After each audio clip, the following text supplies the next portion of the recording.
첫 번째 이제 디지털 시대로의 전환입니다. 여러분들 다 아시는 것처럼 요즘은 다른 식당에도 그렇지만 요 식당에도 들어가기 전에 전부 앞에서 스마트폰 흔들고 들어가셨죠. 이게 불과 얼마 전까지만 해도 없었던 일인데 이런 일들이 생기고 있고요. 그럼 전자금융법 그냥 저대로 놔둬야 되느냐? 우리 노동조합은 첫 번째가 고용안정, 두 번째는 임금, 그 다음이 노동조건 개선입니다. 이 세 개가 노동조합의 가장 중요한 역할입니다. 지금 전 세계에 있는 모든 노동조합이 지금 가장 큰 고민이 고용입니다. 전부 비대면으로 간대요. 디지털화라고 그러죠.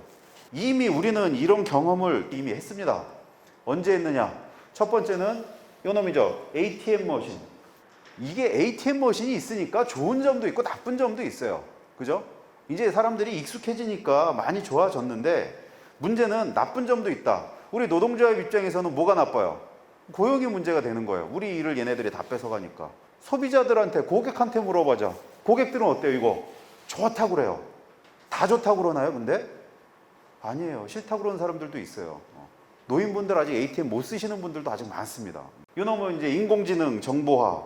앱이 개발됐는데 이게 2014년도부터 서비스가 시작이 되고 본격적으로 도입이 된 게 2016년도부터 확산이 됐습니다. 자동화나 정보화가 과연 우리의 이 스마트폰 앱이라든가 ATM은 우리의 고용을 위협하는데 굉장히 큰 영향을 줬습니다. 근데 무작정 막을 수 있느냐? 무작정 못 막는다. 근데 은행이 변한대요. 이런 기술 때문에 앞으로는 뭘로 바뀌느냐? 고객들이 바뀌어요. 고객들이 밀레니얼, NZ세대 뭐 이런 친구들이 막 된대요. 기술이 발전되고 디지털화가 됩니다. 그러다 보니까 고객의 접점이 변화해요. 어디로? 이동통신, 인터넷 다 되다 보니까 스마트폰을 쓰고요. 금융산업이 이 안에 다 들어가 있어요. 혁신지향적인 규제예요. 지금 전자금융법이 그거죠. 이거 하다 보니까 문제가 있어. 우리는 은행에서 제일 중요한 게 뭡니까? 은행에서 거래를 할 때는 원장 기록 다 해가지고 도장 찍어가지고 확인하고 하는 게 제일 중요해요. 그러다 보니까 경쟁 구조가 엄청나게 복잡해지더라고요. 아마 여러분들 요즘 계속 듣는 얘기가 이런 얘기일 겁니다. 뭐가 바뀐대요. 옛날처럼 안 된대. 이제는 뭐 전부 오픈이고 원스톱이고 어쩌고 막 이런 걸로 한대요. 그럼 과연 이걸 우리가 노동조합이 그냥 대응했을 때 대응이 되느냐? 그러다 보니까 카카오뱅크가 은행업계 영향력과 존재감을 지속적으로 확장할 것, HSBC 은행에서 얘기한 겁니다. 빅테크, 핀테크 기업들하고 치열한 격전 예고. 거기에다가 정부는 뭐 하고 있느냐? 전자금융법 이런 거 하겠대요. 우리는 반대하죠. 우리는 반대하는데 근데 누가 좋아해? 카카오, 삼성, 네이버가 좋아해요. 전자금융법 통과되면 더 많은 일을 할 수 있다는데 더 편해진다는데 야 그럼 바꾸자. 일반 소비자들은 이렇게 생각을 하는 거예요. 가트너 그룹이 2030년까지 은행의 80%가 폐업 혹은 흡수될 거다 이런 얘기를 했어요.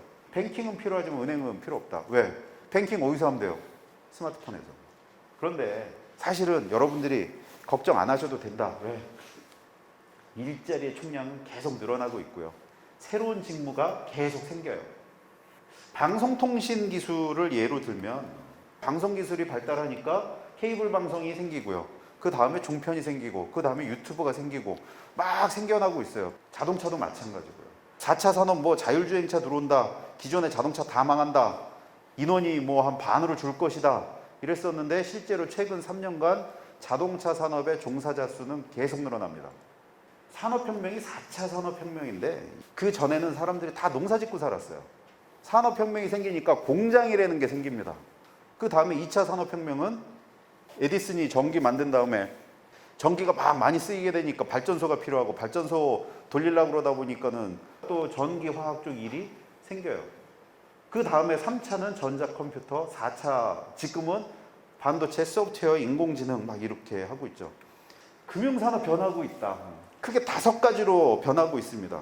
근데 문제는 우리 세대가 밀레니얼 세대만 우리 사회가 구성이 돼 있습니까? 그렇지 않은 사람들도 많다는 거예요. 근데 얘네만 바라보고 살 수는 없다. 이 밀레니얼 세대들도 우리가 맞춰줘야 된다. 그러다 보니까 모바일이 쭉 늘어나고 있고요. 모바일이 늘어나는 만큼 어떻게 되고 있어요? 시중 점포수는 줄어들고 있어요. 점포수가 줄어들기만 하고 있어요. 점포수에 있는 인원도 숫자도 계속 줄어들고 있어요. 평균 인원 줄어들고 있고요. 세 번째는 디지털 기술입니다. 옛날에는 대출 상담하고 하는 것들 전부 사람이 만나서 직접 했는데 지금은 인공지능이 신용평가 다 해줍니다. 거기다가 사물 인터넷, 가상현실, 양자 컴퓨터 이런 것들. 은행권에 이런 신기술이 엄청나게 지금 들어오고 있습니다. 그러다 보니까 디지털화 하다 보니까 기존에 안 되는 것들이 많아요. 그러니까 다 어떻게 하자? 이거 다 규제다. 그러다 보니까 이게 풀리게 되면 결국은 은행이 할 수 있는 일이 점점 줄어들고 테크 기업들이 할 수 있는 일이 점점 늘어나는 거예요. 이 네오뱅크 막 이런 애들이 새로운 애들, 카카오, 네이버, 뭐 삼성 이런 애들 막 쭉쭉쭉쭉 올라가고 있어요 지금. 카카오톡 안에서 이게 다 이루어지고 있는 거예요. 얼마나 좋아. 근데 얘네들이 종합금융한데 일반 국민들이 어때요? 와, 그럼 더 좋아지겠네? 이렇게 되는 거죠. 삼성이 기술의 삼성이 금융을 해? 더 좋아지겠네. 이런 식으로 지금 접근이 돼 가고 있다. 기술 쪽의 변화가 굉장히 제일 빨리 일어난 게 사실은 전자예요. 전자 중에서도 스마트폰 시장. 시장은 엄청나게 커집니다. 핸드폰 누구나 다 갖고 있어요, 지금. 정작 100년이 넘던 통신회사들은 다 망했습니다. 그럼 앞으로 어떻게 될 것이냐?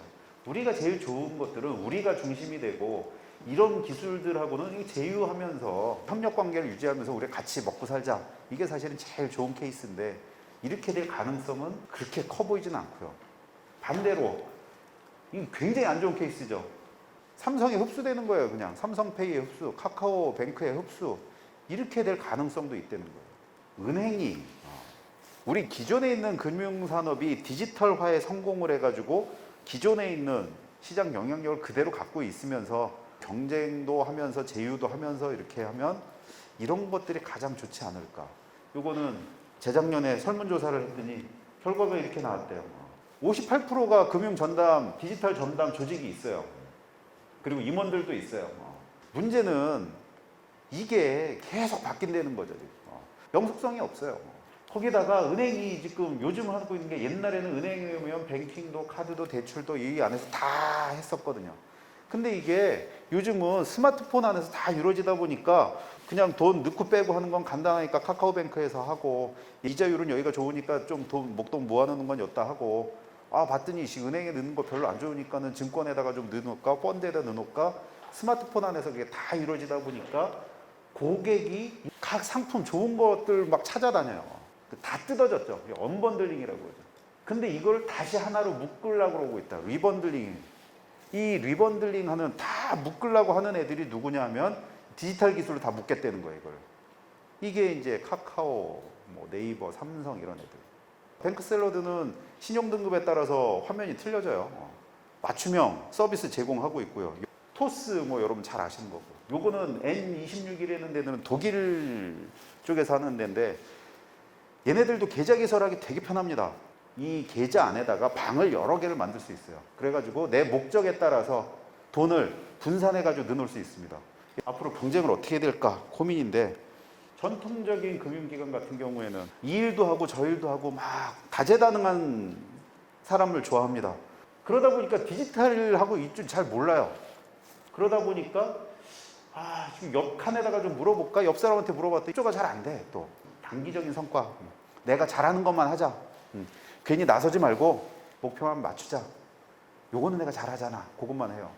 단기적인 성과를 중시하고 실패에 대한 두려움이 커요. 적극적인 도전이 안 돼요. 그리고 밑에서 올라오는 의견 수렴이 안 돼요.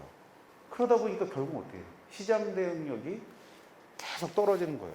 1차 산업혁명 때 이때는 노동조합이 없었어요. 1800년대인데 일은 왕창 시키고 돈은 별로 안 줘. 그러다 보니까 열받아. 그래가지고 몇몇 사람들이 모여가지고 초기 노동조합 형태를 만들기 시작했습니다. 잘 안 되니까 화가 나가지고 기계를 부시기 시작합니다. 러다이트 운동이라고 그래요. 근데 이게 기계 부수는 운동 했는데 성공했어요? 안 됐거든요. 실패했습니다, 이거. 근데 이걸 하다 보니까 성공을 한 게 하나가 있어요. 인권의 개념이에요. 인권의 개념이 1차 산업혁명 때 일어납니다. 2차 산업혁명 때는 1900년대 초반인데 미국에 있는 재벌들이 막 생기기 시작해요. 돈이 안 돌아. 그러다 보니까 불황이 생겨요. 그러다 보니까 이때 노동조합의 초기 형태가 딱 갖춰지면서 돈이 순환되게 되니까 월급을 좀 많이 받아가지고 써야지 또 다시 돈이 돌 거 아니야.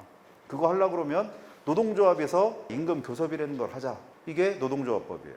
야, 일 너무 많이 시키지 말고 좀 적당히 좀 하고 이런 거 하자. 근로기준법. 야, 너무 그냥 하다가 사람 떨어져 죽고 그러니까 위험하니까 좀 그런 거는 지키게 하자. 산업안전보건법. 노동 3법이 이때 생깁니다.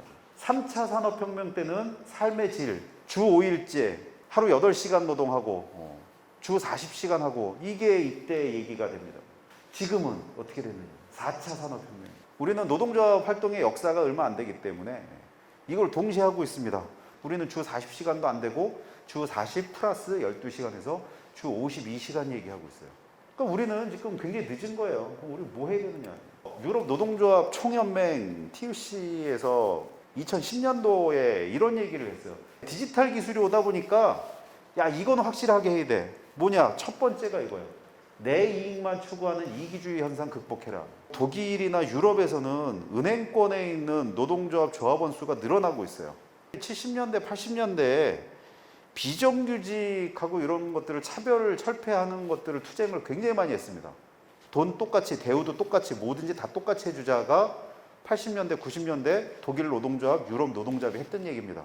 2000년대 들어와가지고 또 독일하고 유럽 노동조합이 뭐 했냐면 외국인 노동자하고 내국인 노동자들하고 차별 철폐 요구를 했어요. 소프트웨어 개발하고 하는 것들 우리가 좀 배워서 좀 해보자. 만약에 그럼 소프트웨어 개발팀이 나중에 들어왔다 그러면 차별 두지 말고 이거 우리 노동조합 조합원들하고 똑같이 대우해주자. 그리고 이런 것들은 투명하고 포괄적으로 다 같이 해야 된다.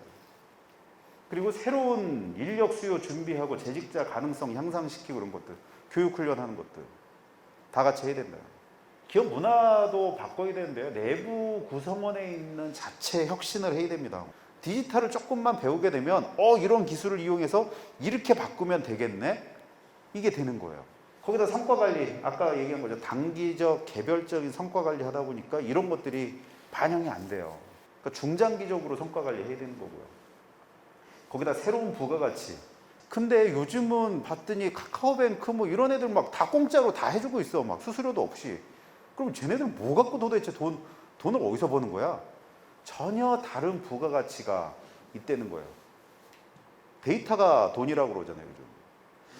그럼 그런 것들의 부가가치를 얻을 수 있는 뭔가가 어디 있을까? 이런 것들 고민하셔야 돼요.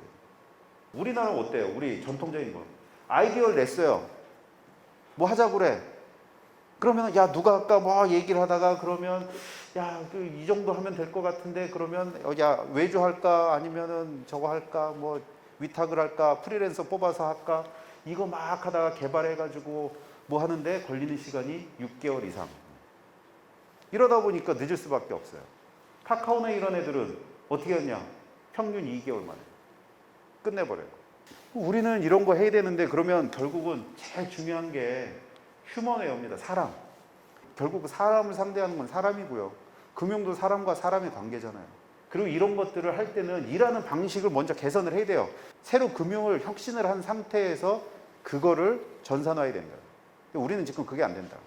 구성원들의 업무 능력 향상 이런 것들도 굉장히 중요합니다. 접목시키는 건 이거죠. 노사가 상시적인 협의 체계를 만들어야 됩니다. 결국은 조합원들의 업무 능력하고 이런 것들을 극대화 시켜놓고 이거를 어떻게 활용해서 우리가 산업에서 이게 어떻게 자산으로 활용될지 이런 것들을 노동조합에서 좀 고민을 해서 선제적으로 얘기를 해야 되는 거고요. 이게 시장에서 또 반응이 있어야 되는 겁니다. 사회 대중한테 동의를 얻는 작업 이런 것들도 상당히 중요하다 하는 말씀을 드리면서 교육은 여기서 마치도록 하겠습니다. 수고하셨습니다.